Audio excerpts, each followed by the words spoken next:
Nikosha. Nikosha kandi. Ubaiki se yiki. Baraneze.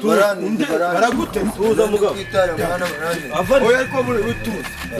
Baraneze mwana ari kwigendana nitaye mwana. Mwene cyagiye. Hano muri uno muhanda hari abagizi bava. Ni kumutataye. Mu Rwanda sike biracyabaho. Aragute. Oya tutaze shamwe. Twari twerekeje hano turatashye. Ntabwo no tuguherekeza. Seze simera gutuye harya mu Uganda. None sport tutaye. Kwinyurira hararo. Ya, inzira zirafunze. Hano ntabwo inzira ifunze. Kiriya gihugu zibaraga gifite kiramuteye. Genda kubwiye ngo uri gutinya munyereke none. Mumwereke nanjye reka ko mari muze tujye tugende tumurebe tujye kumureba nta kibazo. Ngo baraguteze. Mpaye aguteza tamusiko. Vayo. Jewe munyereke none were mumwereke. Were kukwinamaza. Nanjye reka bura nta kibazo muze nanjye ngo ese ngo yabateze nta buyobozi buba. Byo kuwo kwa pasi. Oya nese nta buyobozi buba.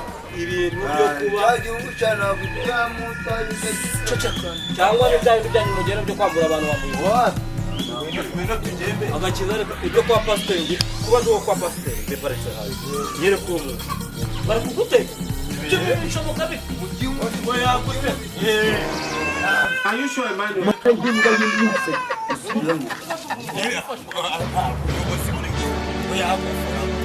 Kubera iki sobone tutamukubitagura tukamushyira no mu buye. None Jesse ni bazi ukuntu umuntu ahohotera undi muntu. N'uyu ego ko mana rero uyu ye mumwereke ngereka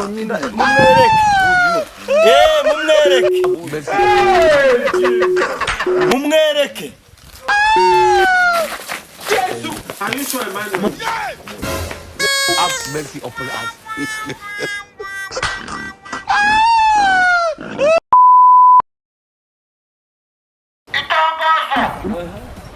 Inama y'umudugudu wa Cyangombwa turabamenyesha turagesha umudugudu wa Cyangombwa turabaswasiho uyu munsi ari inama mu rugo kwa mudugudu irabera kwa mudugudu kubera ko ari inama itunguranye zose amano maremare ni njyas Nateye.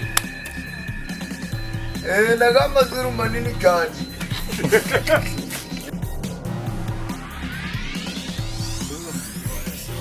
Oya reka nkubwire wowe ntugira ikibazo gendera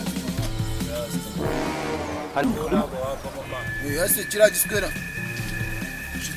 none wesha nje none nk'uriya mukobwa ko nawe kansora tuziranye mwana